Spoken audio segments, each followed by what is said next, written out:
Hello friends, இன்னைக்கு ஒரு video பார்த்துட்டு வந்துடலாங்களா? யாரும் என் வண்டிக்கு பின்னாடியோ என் வண்டி சைட்லயோ பைக்ல வராதீங்க. உங்களை நான் கெஞ்சி கேட்டுக்கிறேன். பைக்ல ஃபாலோ பண்ணாதீங்க, ஓவர்டேக் பண்ணாதீங்க, பப்ளிக் நியூசன்ஸ் கிரியேட் பண்ண கூடாது. அழகா அமைதியா இந்த மாதிரி பசங்க இருக்குண்டா, எப்படி இந்த மாதிரி பசங்க இருக்குண்டா, அப்படி ஒரு பேரை எனக்கு வாங்கி கொடுத்துட்டு பத்திரமா நல்லபடியா உங்க வீட்டுக்கு போங்க, உங்க குடும்பத்தை போய். எங்க அண்ணன் அடிச்ச அதே டைலாக். சரி தனுஷ் சார், எனக்கு ஒரு கேள்வி வேண்டியது இருக்கு சார். நீங்க இப்ப மக்களுக்காக நல்லது பண்ணணும்னு வந்துக்கிறீங்க. Okay, good, super. உங்களை எல்லாரும் வரவேற்கிறோம், சரிங்களா? இந்த எஃபெக்ட் ஒரு 5 வருஷத்துக்கு முன்னாடி யாருக்குமே ஏன் இல்ல? மக்களை ஏன் யாரும் கவனிக்கல? அந்த ஒரு ஆட்சி நடக்கும் போது ஒரு கொடூரமான ஆட்சி நடந்துருந்துச்சு இல்லைங்களா 5 வருஷத்துக்கு முன்னாடி? இந்த மாதிரி யாருமே தைரியமா முன்ன வரல, யாருமே வரல. எங்க அண்ணா விஜய் அண்ணாவை தவிர யாருமே வரல. ஆனா இப்போ எல்லாருமே மக்கள் மேல அதிகமா பாச காட்டி வராங்க. சரி, மக்களுக்கு நல்லது செஞ்சீங்கன்னா ஓகே. ஒரே ஒரு விஷயம் நான் சொல்ல வரேன் தனுஷ் சார். எங்க அண்ணா சாதாரணமா வரல. எல்லா தாய்மார்கள் மனசுலயே இடம் பிடிச்சி, எல்லா அண்ணன் தம்பிங்க மனசுலயே இடம் பிடிச்சி, சின்ன பசங்கள்ல இருந்து பெரியவங்க மட்டும் இன்னைக்கு ஒருத்தர் இவ்வளோ அதிகமா நேசிச்சு அவருக்காக ஓட்டு போட்டு அந்த இடத்துல உட்கார வச்சுக்கிறாங்கோ. சாதாரணமா வரல. இன்னைக்கு எல்லாரும் வந்துட்டு மக்களை நான் நேசிக்கிறேன், எல்லாரும் ரவுடி பேபி எல்லாம் நான் சொல்றதை கேக்குவீங்களா? சரி, எல்லாம் கேட்கறதுக்கு நல்லா தான் இருக்குது தனு சார். மக்களுக்கு நல்லது பண்ணீங்கன்னா ஓகே, யாரும் எதுவுமே சொல்ல மாட்டாங்க. ஆனா ஒரே ஒரு விஷயம் ஞாபகம் வச்சுக்கோங்க, வரேன்னு சொல்லிட்டு பேக் ஆயிடக்கூடாது, சரிங்களா? நான் யார சொல்றேன்னு தெரிஞ்சுக்கோ. வரேன்னு சொல்லிட்டு பேக் ஆயிடக்கூடாது. தேங்க்யூ. இப்போது சமூக வலைதளங்களில் வேகமாக வைரலாகி வரும் ஒரு கேள்வியை பற்றி தான் இந்த வீடியோவில் பார்க்க போகிறோம். அதாவது, தமிழக முதலமைச்சர் விஜய் அவர்களின் வழியில் நடிகர் தனுஷும் வரப்போகிறாரா என்ற கேள்விதான் தற்போது பலரிடமும் பேசுபொருளாக மாறியுள்ளது. ஏன் இந்த ஒப்பீடு, எதற்காக இப்படி பேசுகிறார்கள்? வாங்க முழுசாக பார்க்கலாம். நடிகர் தனுஷ் தற்போது தமிழ் சினிமாவில் முன்னணி நடிகர்கள் ஒருவராக மலம் வந்து கொண்டிருக்கிறார். இப்படிப்பட்ட நிலையில் ஜூலை 26ஆம் தேதி அவரது பிறந்தநாளை முன்னிட்டு ரசிகர்கள் மன்றம் சார்பில் மிகப்பெரிய அளவில் கொண்டாட்டங்கள் நடைபெற்றன. அந்த நிகழ்ச்சியில் இரத்த தான முகாம், நலத்திட்ட உதவிகள் உள்ளிட்ட பல சமூக நலப் பணிகள் நடத்தப்பட்டன. இதில் நடிகர் தனுஷும் நேரடியாக கலந்து கொண்டு பலருக்கும் நலத்திட்ட உதவிகளை வழங்கினார். இதையடுத்து சமூக வலைதளங்களில் பலரும் முதலமைச்சர் விஜய் மற்றும் நடிகர் தனுஷ் ஆகியோரை ஒப்பிட்டு பேச ஆரம்பிச்சிட்டாங்க.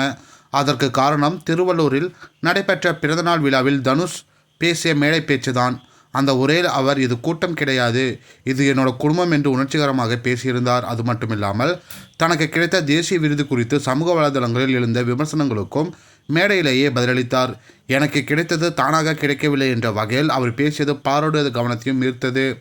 இவ்வளவு நாள் அமைதியாக இருந்த தனுஷ் தற்போது மிகவும் தைரியமாகவும் நேரடியாகவும் பல விஷயங்களை பேச ஆரம்பிச்சிருப்பது ரசிகர்களிடையே பெரிய விவாதமாக மாறியுள்ளது.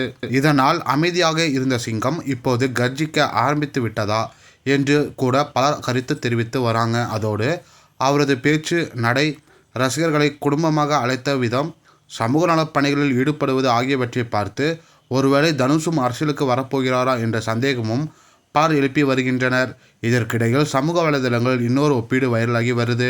கடந்த 2009ஆம் ஆண்டு ஜூலை 27ஆம் தேதி முதலமைச்சர் விஜய் அவர்கள் தனது ரசிகர்கள் அமைப்பில் மூலம் நலத்திட்ட உதவிகளை வழங்க தொடங்கியதாக பலரும் நினைவுபடுத்தி வருகின்றனர். அதன் பிறகு படிப்படியாக மக்கள் பணிகளில் ஈடுபடுவது, பின்னர் அரசியலுக்கு வந்தார் என்றும் கூறுகிறார்கள். இப்போது நடிகர் தனுஷ் ஜூலை 26ஆம் தேதி, அதாவது அதே மாதத்தில் ஒரு நாள் வித்தியாசத்தில் நலத்திட்ட உதவிகளை வழங்கியிருப்பது சமூக வலைதளங்களில் பெரிய அளவில் பேசப்படுது. அதனால்தான் முதலமைச்சர் விஜயின் பாதையை நடிகர் தனுஷும் பின்பற்றுகிறாரா என்ற கேள்வி பலரிடமும் எழுந்துள்ளது. ஏனெனில் தனுஷுக்கு ரசிகர் மன்றம் இருக்கிறது, சமூக நலப் பணிகள் நடைபெறுகின்றன, மேடையில் பேசும் விதமும் மாறியுள்ளது.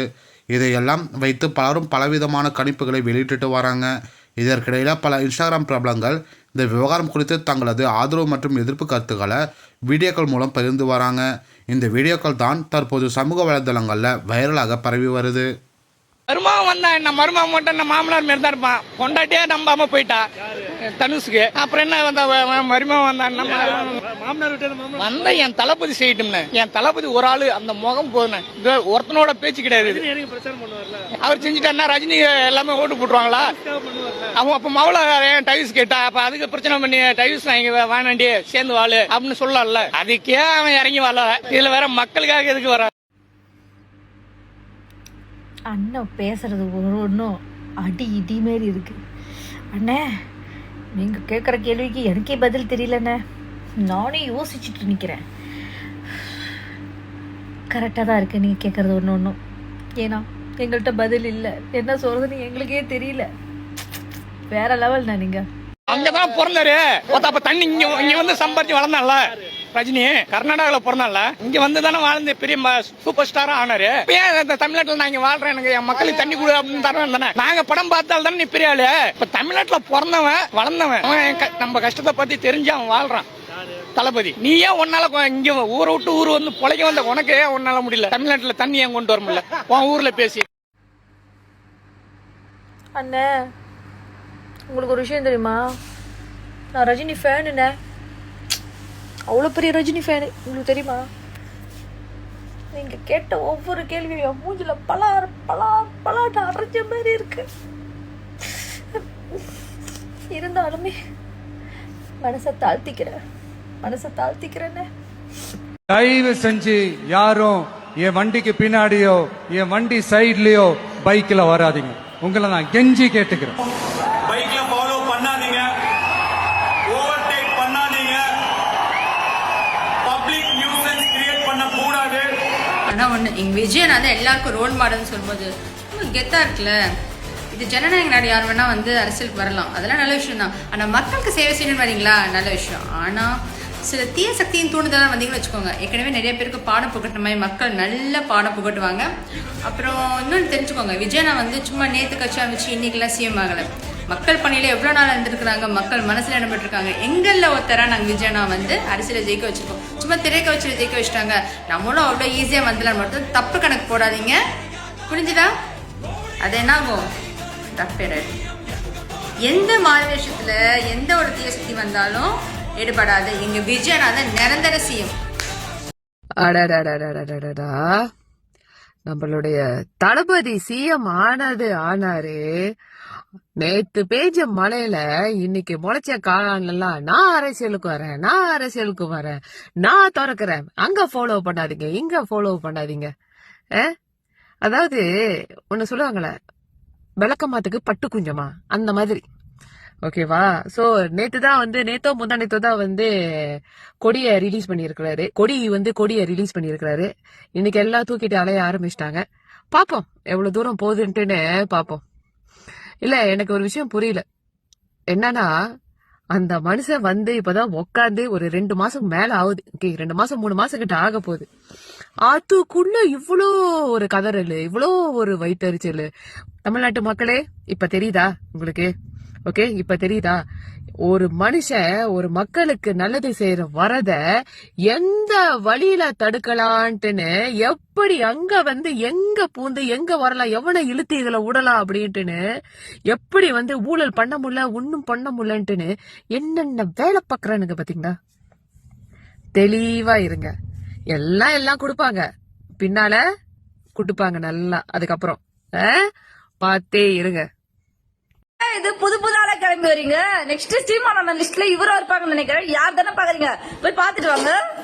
நடிகர் தனுஷ் தனது ரசிகர் மன்றத்தின் கொடியை அறிமுகப்படுத்தி இருக்கிறார். ஆடியோ லான்ச்களில் நடிகர் ரஜினிகாந்த் போல தத்துவம் பேசும் தனுஷ் அரசியலில் மட்டும் விஜயை ஃபாலோ பண்ண போகிறாராம். இதன் அடிப்படையில் ரசிகர் மன்றத்திற்கு கொடியும் சில குறிக்கோள்களும் கொடுக்கப்பட்டுள்ளன.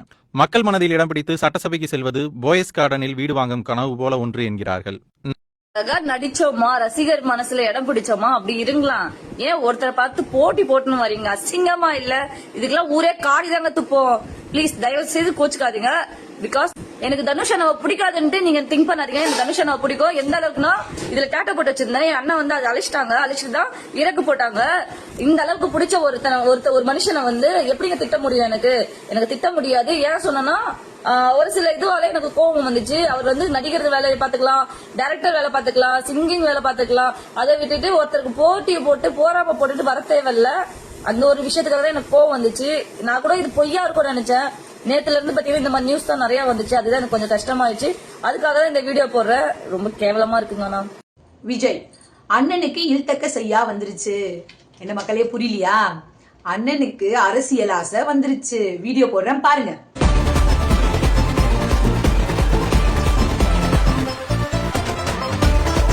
இந்த கூத்த பார்க்கும் போதோ எனக்கு ஒன்னே ஒன்றுதான் ஞாபகம் வருது. என்ன தெரியுமா?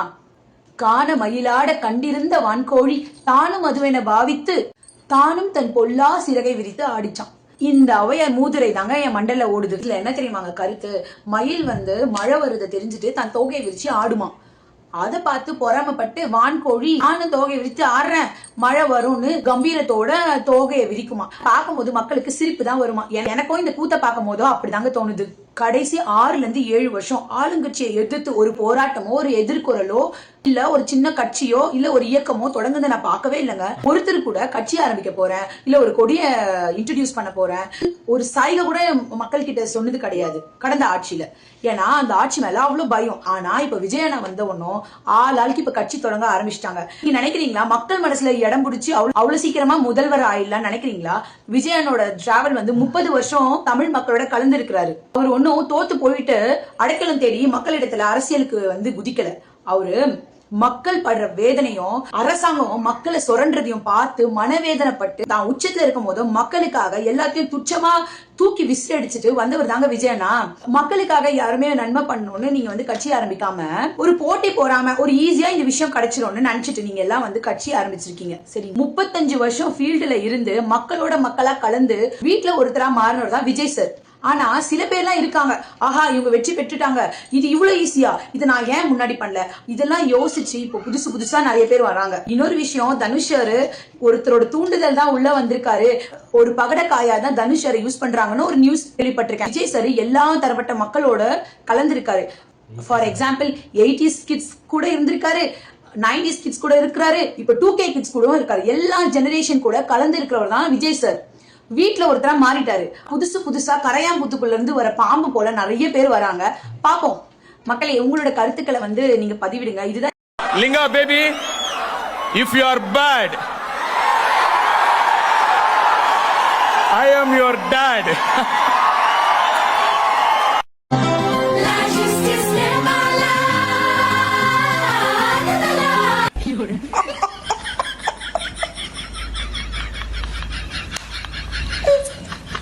எப்பா யாருப்பா இந்த எடிட்டரு? நான் ஏதோ ஒரு டென்ஷன்ல இருந்தேன். இந்த வீடியோ ஸ்க்ரோல் பண்ணிட்டே இருக்கும்போது பார்த்தேன், அதுல கமெண்ட் வேற போட்டு வச்சிருக்காங்க. என்னன்னு லிங்கா யோசிப்பாராம், இந்த மாதிரி தாள் வேற மாதிரி பேசி என்னைய வேற கமெண்ட்ல கழுவி விட்டு போறாங்க. அண்ணே நீங்க ஏதோ ட்ரை பண்றீங்க, அது புரியுது, மெல்ல மெல்ல ட்ரை பண்றீங்க, வேலைக்கு ஆகாதுங்க. ஒரே சூரியன், ஒரே வானம், ஒரே நிலா, ஒரே தளபதி, ஒரே சிஎம். தமிழ்நாட்டின் தளபதி வெற்றி கொண்டான் மட்டும்தான். என்னங்க நடக்குதுங்க? எல்லாரும் சொல்லி வச்ச மாதிரி காலில் விழுறாங்க, சின்னவங்க பெரியவங்க வயசானவங்கன்னு. ஏதாவது சாமியார் ஆயிட்டாரோ? சாமியாராக சான்ஸ் இல்லை. தனுஷ் சார், நீங்கள் என்ன ஸ்கோர் பண்ண பார்க்குறீங்க? நீங்கள் என்ன ஸ்கோர் பண்ண பார்த்தாலும் நீங்கள் நினைக்கிறது கண்டிப்பாக நடக்காது. நீங்கள் என்ன நினைக்கிறீங்கன்னு எங்கள் எல்லாருக்குமே தெரியும். தனுஷ் சார் கட்சி திறந்தா என்ன தப்பு? ஒரு தப்புமே கிடையாது. யார் வேணாலும் கட்சி திறக்கலாம், இங்க ஒரு தப்பு கிடையாது. ஆனா எப்ப திறமை திறந்துருக்கணும்? இந்த டிஎம்கே ஆட்சி இருக்குல்ல, பரம்பரையா இந்த மக்களை ஏமாத்தி ஆண்டுகிட்டு இருந்துச்ச, அப்ப தனுஷ் சார் மக்களுக்காக எதுலாவது நின்றுக்கணும், ஏதாவது பண்ணிருக்கணும். ஏன் வரல? ஏன்னா அவர் டிஎம்கே எதுக்க மாட்டாரு. ஏன்னா அவங்க எல்லாருக்கும் தெரியும் தனுஷ் அவர்கள் ஃபேமிலி, எக்ஸ் ஃபேமிலி, அதாவது ரஜினிகாந்த் அவர் ஃபேமிலி இருக்காங்க. ரஜினிகாந்தோட டோட்டல் ஃபேமிலியே பாத்துக்கிட்டீங்கன்னா டிஎம்கேக்கு சொம்பு தூக்குற ஃபேமிலி தான். ரஜினிகாந்த் அவர்களுக்கு தமிழ் மக்கள் அவரை தான் வாழ வச்சாங்க, சரியா? ஆனா தமிழ் மக்களுக்கு நான் வரேன் அரசியலுக்கு வரேன் இப்படி சொல்லிட்டு கடைசியா அப்ரூவல் காமிச்சிட்டு போயிட்டாரு. சரி, உடம்பு போயிட்டாரு, விட்டுருவோமே. ரஜினி அவர்களோட வைஃப் மக்களை பத்தியே பேசாதவங்க இப்ப நான் மக்களுக்கு இதை செஞ்சேன் அதை செஞ்சேன் அப்படின்னு சொல்லிட்டு நான் கட்சி திறக்கிறாங்க. இப்ப தனுஷ் அவர்கள் கட்சி திறக்க போறான்னு சொல்றாங்க. அப்ப இதெல்லாம் பார்க்கும் போதே இதுல பச்சையா தெரியுது இவங்கெல்லாம் யாரை எதுக்குறதுக்கு வராங்க அப்படின்னு. ரஜினிகாந்த் அவர்களுக்கு எந்த அளவுக்கு தளபதி விஜய் நம்மள வன்மம் இருக்குன்னு பாத்தீங்கன்னா, தளபதி விஜய் சிஎம் ஆனது தானே. ஏன் ஒரு வாரத்தை போயிட்டு வாழ்த்து சொல்லிருக்கலாம்? ஒண்ணுமே சொல்லல. ஆனா ஸ்டாலினுக்கு போயிட்டு ஆறுதல் சொல்றாரு. இதுல இருந்து தெரிஞ்சு எவ்வளவு வன்மம் அப்படின்னு. அப்ப அவரோட வன்மமா இருக்கட்டும், ரஜினி அவர்களோட வைஃப் கட்சி திறந்தா இருக்கட்டும், இப்ப தனுஷ் அவர்கள் கட்சி திறந்தா, எல்லாம் ஒரே ஃபேமிலி. சரிங்களா? இது வந்து பச்சையா தெரியுதுங்க என்ன இவங்க பண்றாங்க அப்படின்னு. இவங்க வந்து மக்களை வாழ வைக்கிறதுக்கு வர கிடையாது. டோட்டல் குடும்பமே டிஎம்கே சொம்பு அடிக்கிற இந்த குடும்பம் தளபதி விஜய் எதுக்கு தான் வராங்க. சரியா? இது பச்சையா தெரியுது. ஆனால் இவை அனைத்தும் சமூக வலைதளங்களில் பரவி வரும் கருத்துக்கள் மற்றும் ஒப்பீடுகள் மட்டுமே. நடிகர் தனுஷ் அரசியலுக்கு வருவது குறித்து அதிகாரப்பூர்வமாக அறிவு எதுவும் வெளியாகவில்லை. இப்போது இந்த விவகாரம் குறித்து நீங்கள் என்ன நினைக்கிறீங்க? ஒருவேளை நடிகர் தனுஷ் அரசியலுக்குள் வந்தால் அது எப்படி இருக்கும்? அவருடைய சமீபத்திய மேடை பேச்சு உண்மையிலேயே ஒரு புதிய அரசியல் பயணத்திற்கான அறிகுறியா, அல்லது இது ரசிகர்களின் எதிர்பார்ப்பும் சமூக வலைதளங்களில் பரவும் கிசு தானா? உங்களுடைய கருத்தை மறக்காமல் கமெண்ட் செக்ஷனில் சொல்லுங்கள். மேலும் இந்த மாதிரியான வைரல் அப்டேட்ஸுக்கு நம்ம என்டர்டைன்மெண்ட் கிங் தமிழ் சேனலை சப்ஸ்கிரைப் பண்ணிக்கோங்க.